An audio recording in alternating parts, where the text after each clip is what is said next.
The Galactic Center for Advanced Studies stands as a monument to the pursuit of knowledge, towering amidst the stars. It's the pinnacle of education for the galaxy's most elite students, drawn from worlds light years apart. The sprawling campus, a blend of sleek alien architecture and cutting-edge technology, serves as a testament to the diverse cultures converging here. Despite the serene exterior, there's an undercurrent of tension today. Whispers ripple through the hallways. It's the beginning of the final year's survival strategy course, a notorious test that has claimed more than a few students, leaving others with scars that go far beyond the physical. This isn't a standard classroom experience. The stakes are higher, the pressure palpable. Failure isn't just a poor grade. It can mean death or lifelong disability. The students know this well. The challenges ahead will be life-threatening, each designed to push them beyond their limits, simulating the most dangerous conditions of their home planets and beyond. There's fear, yes, but also anticipation. This is what they've been preparing for. Among them are the brightest minds and fittest bodies from across the galaxy. There's Zell, a tall, lithe being with translucent skin from a water world where survival means navigating the crushing depths of their planet's oceans. Zell's strategy is fluidity and grace, relying on her natural ability to adapt and maneuver through any environment. Beside her, a stocky armored student named Brack, from a high-gravity world, boasts a physique built for endurance and raw strength. His survival tactic is brute force, bending the environment to his will. Then there's Vrix, with his sharp, multifaceted eyes, a master of strategy and technology. His species thrives on an arid planet with scarce resources, and he's known for using advanced tech to outthink any scenario. The students' unique abilities and strategies are a source of both pride and rivalry. They've trained together, competed against each other, but today, they're united in their skepticism and disdain for the newest addition to their group. A Deathworlder. A human from Earth. The doors slide open, and in steps Jack, a figure that immediately draws every eye in the room. He's not the tallest or the strongest looking among them, and there's nothing particularly intimidating about his appearance. He's average in every sense, at least to them. Yet, he walks in with a confidence that seems out of place. His movements are casual, almost relaxed, as if unaware of the hostile stares, or maybe just unbothered by them. The aliens exchange glances. There's curiosity in some eyes, but mostly there's derision. What's a Deathworlder doing here? They've heard of Earth, of course, a planet classified as a death world due to its unpredictable weather, dangerous wildlife, and high level of natural disasters. But humans? They're primitive, reliant on luck and brute survival skills. Jack's presence feels almost like an insult to their advanced training and technology. Vrix, always the quickest to speak his mind, can't help but mutter to his friend, "What's he going to do? Build a fire and hope the examiners are impressed?" His comment draws a few chuckles, though Zell's expression remains guarded. She's seen what happens when students underestimate their opponents. Jack doesn't seem to notice, or maybe he just doesn't care. He scans the room, giving a nod here and there, his demeanor more suited to a social gathering than the last stage before a potentially lethal test. It's Brack who finally steps forward, arms crossed over his broad chest, looming over Jack with a challenging glare. "You lost, human. This isn't basic training." Jack looks up at him, unflinching, a small smile playing on his lips. "Nope, pretty sure I'm in the right place. You must be Brack. Nice to meet you." He offers a hand, but Brack just snorts and turns away, muttering something about overconfidence. The professor enters, a being of indistinct form, an amalgamation of shifting colors and shapes. A Silith, known for their intellect and emotionless precision. The room falls silent as they begin to speak, their voice resonating through the room, touching each mind directly. "Welcome to the final year of your education. The survival strategy course will be unlike anything you have faced before. Each of you will encounter scenarios that replicate the most dangerous environments known in this galaxy." They pause, letting the weight of their words sink in. There have been injuries, even deaths, in previous years. The challenges are not designed to be fair or accommodating to your individual abilities. They are designed to test your will to survive, your adaptability, and your ingenuity. You must rely on all your skills, for there will be no assistance, no second chances. A murmur spreads through the students, their earlier bravado replaced with a more sober realization. The professor continues, their gaze resting briefly on Jack. The first simulation will be tomorrow. Prepare yourselves. You will be judged not only on survival, but on how you adapt to the unknown. The briefing ends and the students disperse, huddled in small groups, discussing tactics, recounting tales of past year's trials. Jack, however, remains alone, seemingly lost in thought. As he moves towards the exit, Vrix can't resist one last jab. Better brush up on your fire-making skills, Deathworlder. You're going to need them. Jack just shrugs with an easygoing grin. Good thing I've got my matches then. He walks away, leaving Vrix frowning after him, more irritated by Jack's calm than his words. The skepticism remains thick in the air. The other students see Jack's lack of tech, his simple gear, and shake their heads. They don't know yet that this human, raised on a planet of chaos, has been tested in ways they can't even imagine. They don't know that he's exactly where he needs to be. The landscape is a vast sea of white, stretching endlessly in every direction. The cold is brutal, slicing through the air like a knife. Snow whips around, driven by winds strong enough to knock someone off their feet. Visibility is almost non-existent, just a few meters in front of them, and even that is quickly obscured by the swirling snow. The simulation is flawless, replicating the deadly conditions of a frozen world where a single mistake could mean instant death.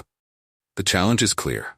Reach the designated safe zone, marked only by coordinates on a holomap, within the allotted time. There are no paths, no landmarks, just the endless blizzard. The students steel themselves, their breath visible in the freezing air, each knowing the penalties for failure. They activate their gear, and suddenly, the landscape fills with a hum of advanced technology. Zell's heat shield flares to life, forming a protective bubble around her, the warmth almost visible in the icy air. Her steps are careful, precise, each one calculated to preserve energy and maximize the efficiency of her suit. Brack's thermal suit is a masterpiece of engineering, encasing him in an exoskeleton that both insulates and amplifies his natural strength. He moves like a juggernaut, each footstep creating a small crater in the snow as he powers forward. Vrix, ever the strategist, deploys his navigation drones, tiny spheres that zip through the air, mapping out a path ahead and relaying data back to his visor. He sees beyond the storm, guided by the technology that has always served him well. He smirks, confident as he watches the drones mark out a safe route, avoiding crevasses and thin ice. For a while, their progress seems promising. Zell's shield maintains a stable temperature, and she moves steadily. Brack's suit takes the brunt of the cold, and he forces his way through the storm with sheer physicality. Vrix is already several steps ahead, following his drone's instructions, trusting them implicitly. But then the environment begins to fight back. The temperature plummets even further, past the tolerance levels of their gear. Zell's shield starts to flicker, the energy drain becoming too much. She frowns, slowing her pace, her movements more cautious as she tries to preserve the diminishing power. Brack's suit starts to freeze over, the joints stiffening as ice creeps into the mechanisms. He grits his teeth, his progress slowing as he's forced to use his raw strength to keep moving. Vrix's drones, his lifeline, begin to malfunction. The severe cold disrupts their sensors, and they start to veer off course, the data they feed back becoming unreliable. He curses under his breath, recalibrating, but the storm is relentless. He stumbles as one of his drones crashes into the snow, its systems fried by the extreme cold. Panic sets in. Zell's shield is almost dead, and she's shivering uncontrollably, the cold creeping in through the cracks. Brack's suit is barely responsive, each step a monumental effort. Vrix is blind without his drones, his visor now just a blur of static.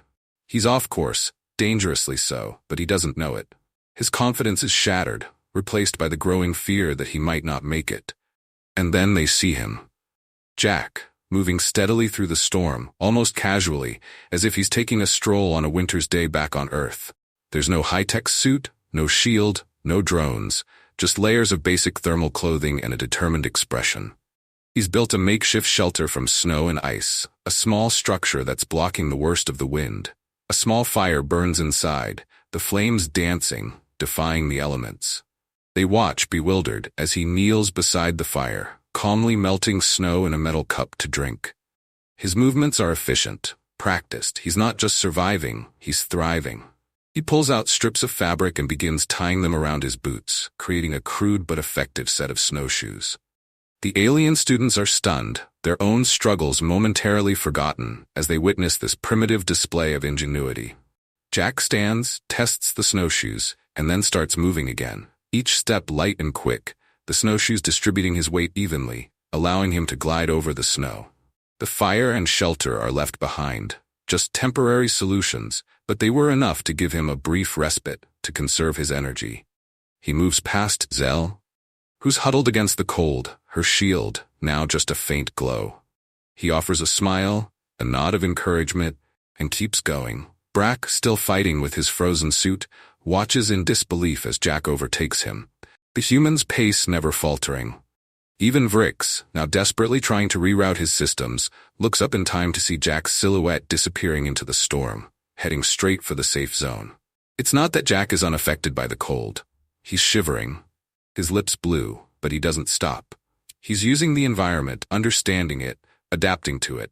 The snowshoes, the fire, the shelter, everything he did was about working with the elements, not against them. He reaches the safe zone with minutes to spare, his breath ragged but triumphant. The other students arrive one by one, exhausted, their tech failing or barely functioning. Zell collapses, her shield finally giving out. Bragg's suit is locked in a rigid position, and he has to force it to move just to take the last few steps. Vrix is the last, stumbling in, his drones abandoned somewhere in the snow. They're shaken, humbled, their confidence in their technology shattered by the brutal reality of the ice world. They look at Jack, who's leaning against a rock, catching his breath. He gives them a grin, tired but genuine. The disbelief in their eyes is almost comical. How did he do it? With no advanced gear, no fancy tech, just basic survival skills and a will to push through. It's a stark contrast to their own struggles, and it's clear that their preconceptions have been upended. For the first time, respect mingles with their confusion. Jack didn't just survive, he outperformed them. They start to see that maybe, just maybe, there's more to this death worlder than they realized. And as they make their way back, shivering and silent, the seed of doubt in their own superiority is firmly planted. The simulation flickers and shifts, transforming the cold, barren landscape into a vibrant, chaotic jungle. Towering trees stretch high above, their canopies forming a dense, almost impenetrable roof. The air is thick with humidity, the heat oppressive, and the symphony of life, chirping, buzzing, growling, surrounds them. It's a world teeming with life and death in equal measure. The plants are a tangle of vivid greens and deadly thorns, some with leaves that shimmer with poisonous oils. The ground is uneven, covered in thick roots and decaying foliage.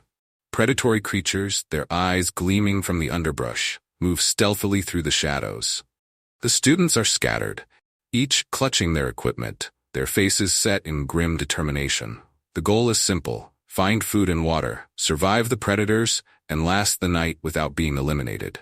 They activate their gear, the buzz of technology filling the air. Vrix immediately deploys his scanning devices, small floating orbs that emit a soft blue light as they dart around, analyzing the flora and fauna. His eyes flicker with data feeds, pinpointing safe water sources, and cataloging the many dangerous plants and animals around them. Zell, relying on her adaptive camouflage, blends into the environment, moving silently, her eyes scanning the area with intensity. She uses a handheld device to identify safe food, picking fruits and leaves based on the device's readings. Brack, confident in his strength, brandishes a laser machete, hacking his way through the thick undergrowth, following his drone's guidance to what appears to be a freshwater stream. For a while, it seems like they've got things under control.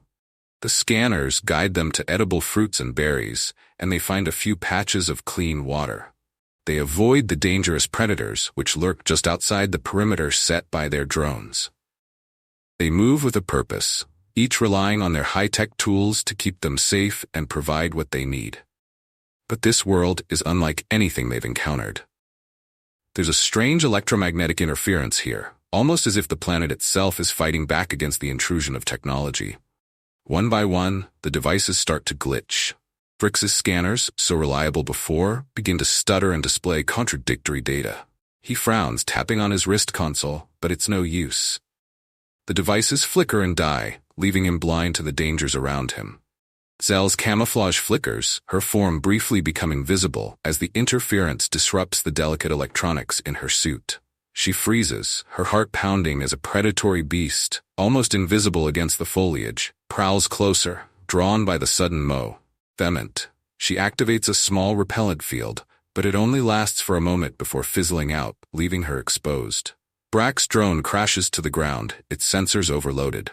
He curses, looking around warily.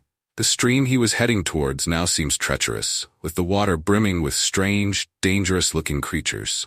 He hesitates, uncertain without the guidance of his drone. And then there's Vrix, standing paralyzed as a massive six-legged predator. Its body covered in glistening black scales emerges from the undergrowth.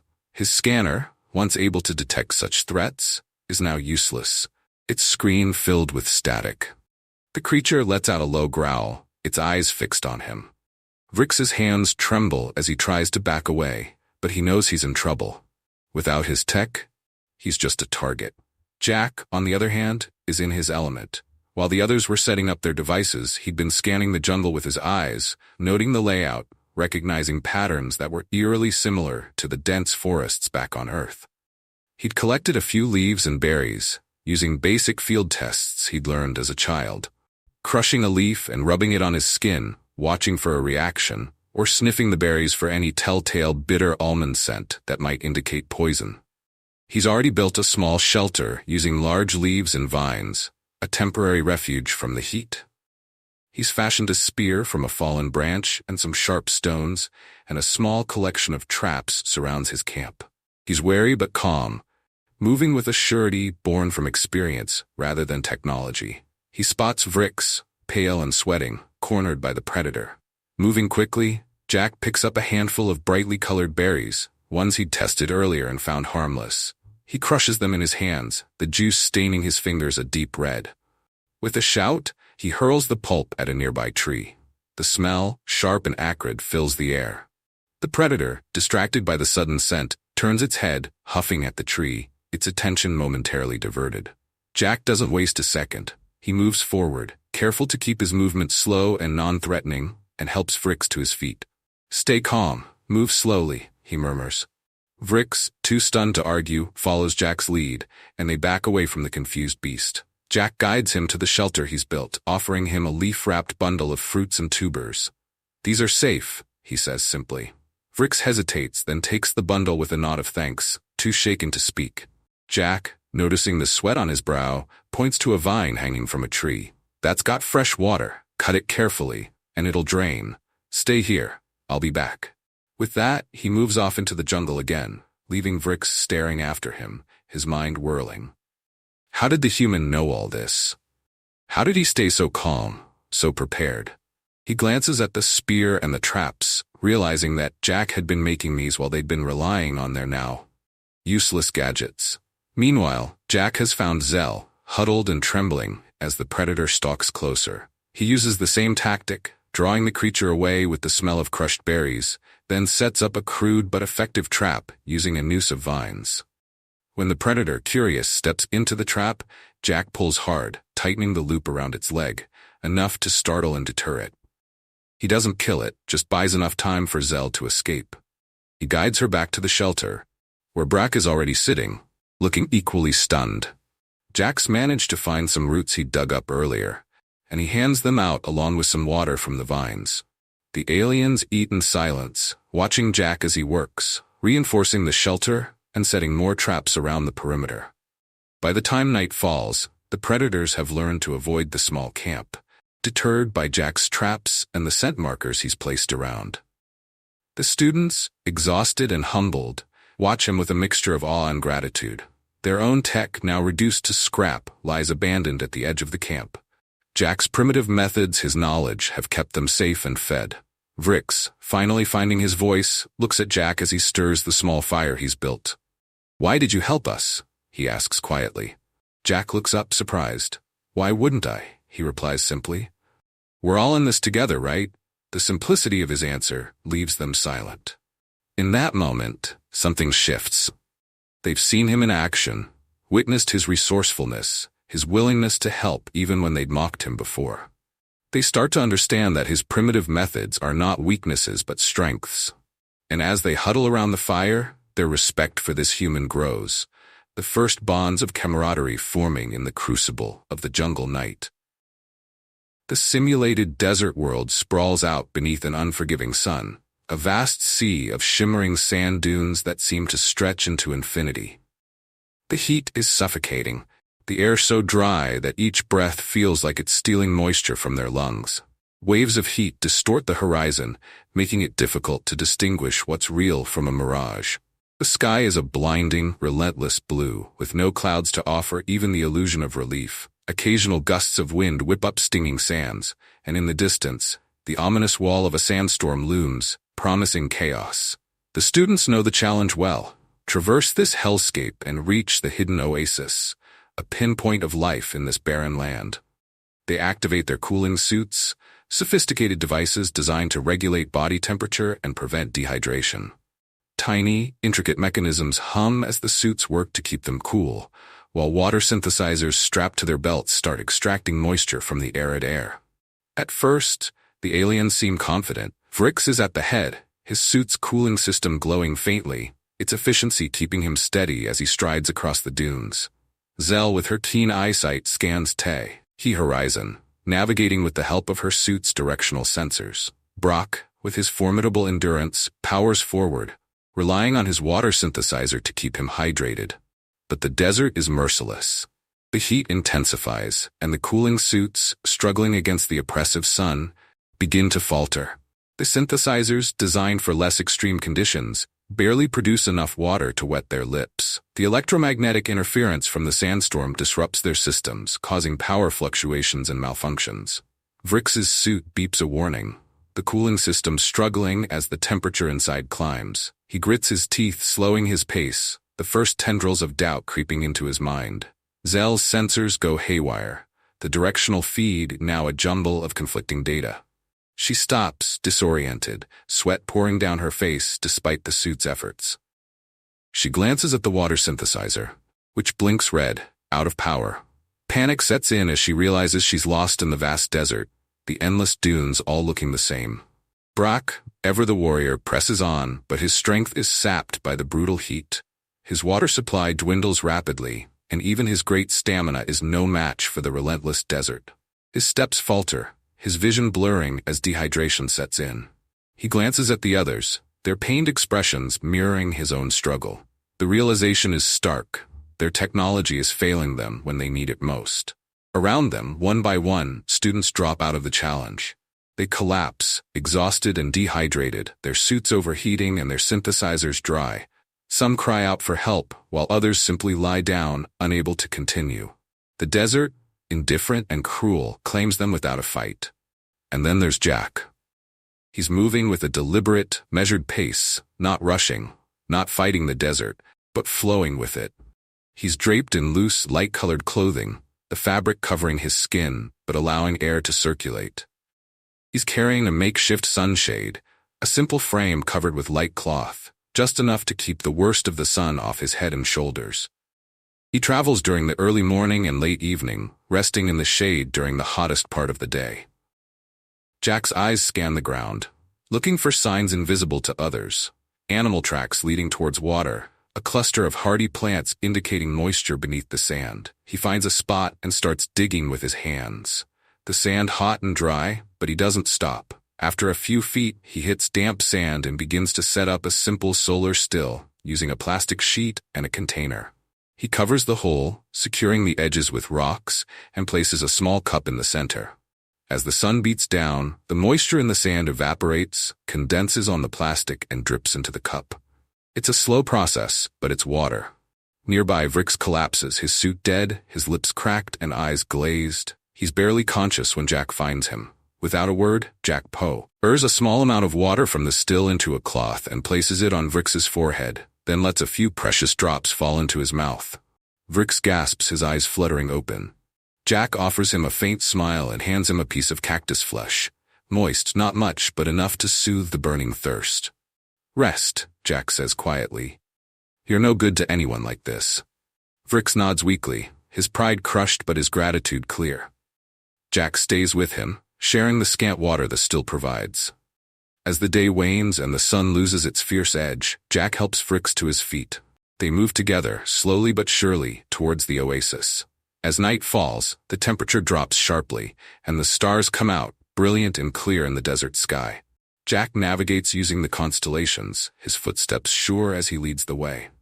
Fricks follows, his respect for the human growing with every step.